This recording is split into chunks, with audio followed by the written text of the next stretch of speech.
काफी लंबे समय से राजभवन के समक्ष टेट पारा शिक्षक आंदोलन कर रहे हैं और इस आंदोलन में सिर्फ इनकी एक ही मांग है, वो है वेतन मांग। इसको लेकर के सबसे अपनी बातों को बुलंद कर रहे हैं, लोगों से मुलाकात कर रहे हैं और राजभवन के समक्ष यहाँ पर सदन नेता प्रतिपक्ष अमर कुमार बाउरी जो है वो यहाँ पर पहुंचे हुए थे और इनसे मुलाकात की। हम लोग इनसे जानते हैं क्या कुछ आखिर बातचीत हुई है, क्या कुछ चीजें निकल के सामने आई है। हम लोग सीधे इनसे बातचीत करते हैं।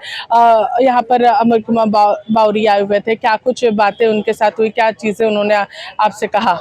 उनका आगमन हुआ था हमारे धरना स्थल पर और उनका कहना था कि चूंकि सरकार आपकी बातों को अभी तत्काल 117वां दिन है और अभी तक मुख्यमंत्री संज्ञान में नहीं लिए हैं, तो आपको घबराने की जरूरत नहीं है।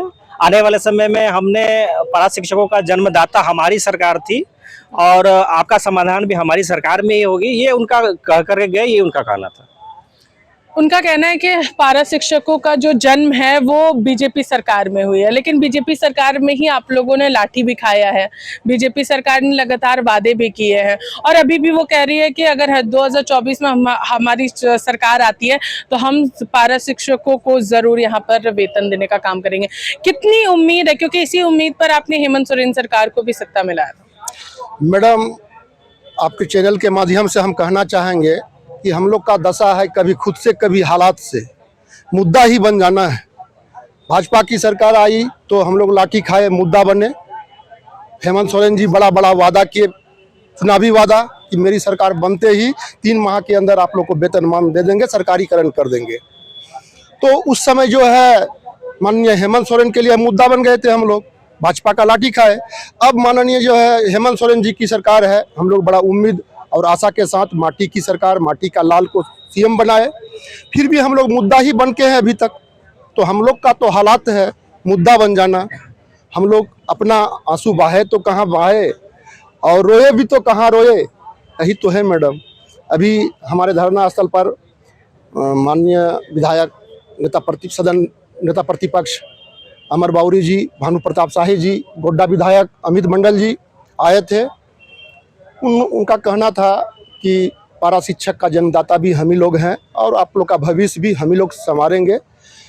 वर्तमान सरकार पर अपना रोष प्रकट किए कि टेट पास शिक्षक को देर अगर कर देती है सरकारीकरण, वेतन मान देने में कहीं कोई सरकार को दिक्कत नहीं है, ये तो खाली सोच हो जाने से हो गया। खैर, ये तो विधायक जी का कहना था, हम लोग का जो है दुख साझा किए थोड़ा सा यही। और कितनी उम्मीद अब आप लोगों को नजर आ रही है, आपसे जानना चाहेंगे कितनी उम्मीद है अभी भी, क्योंकि 1 साल का कार्यकाल हेमंत सरकार का बचा हुआ है, तो कितनी उम्मीद नजर आ रही है? क्या आप लोग जो यहाँ पर धरना पर बैठे हैं ये इसका लाभ आप लोगों को इन 1 सालों में मिल जाएगा? उम्मीद तो है मैडम कि हेमंत है तो हिम्मत है। यही कह करके हम लोग इस सरकार को लाए, बीजेपी को उखाड़ फेंके, लेकिन अब लग रहा है जैसे जैसे समय बीतता जा रहा है, हेमंत है तो झारखंड का बदकिस्मत है।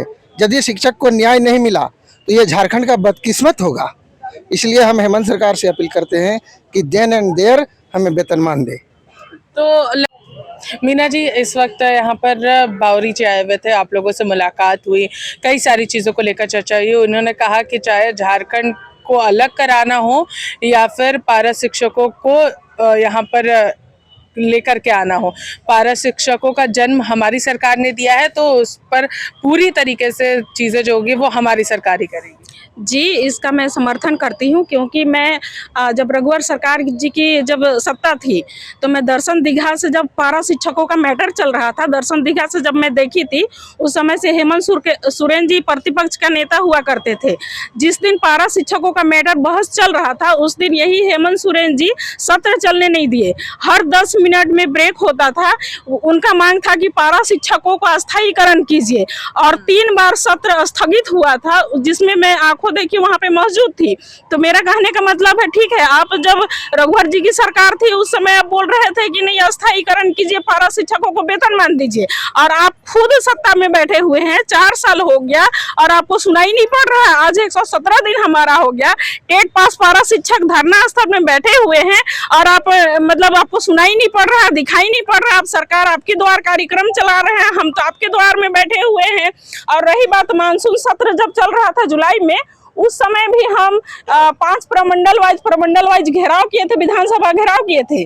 तो उस समय माननीय मुख्यमंत्री जी मिले थे और बोले थे कि आपका मैटर जो है वो संज्ञान में है, आप लोग को यथाशीघ्र वेतनमान देंगे। तो मानसून सत्र आपका जुलाई से आज 6 महीना हो गया, 6 महीना में उनको दिखाई नहीं पड़ रहा है कि हम लोग मतलब धरना स्थल में बैठे हुए हैं। हम एक मांग हमारा जो वेतनमान है उनको वो यथाशीघ्र दे, क्योंकि हम लोग कहीं उम्मीद है अभी भी, क्योंकि 1 साल का कार्यकाल ही बचा हुआ है। जी उम्मीद एकदम लास्ट तक रहेगा, लेकिन 29 दिसंबर को वो जो अपना वर्षगांठ मना रहे हैं उस दिन हम लोग चाहेंगे कि वो घोषणा करे, नहीं तो क्योंकि हम लोग इतना अब हमारा जो धैर्य था वो एकदम टूटता जा रहा है। तो लगातार अब यहाँ पर अपनी आवाज को बुलंद करें। 117 दिन जो है वो बीत चुके हैं और इन 117 दिनों में कई सारे लोगों से इनकी मुलाकात हुई। अमर कुमार बावरी जो है वो यहाँ पर धरना स्थल पहुंचे थे और इनसे मुलाकात की थी। फिलहाल इस खबर में हमारे साथ इतना ही। सहयोगी अरविंद के साथ मैं पूजा दुबे, लाइव इंडिया, रांची।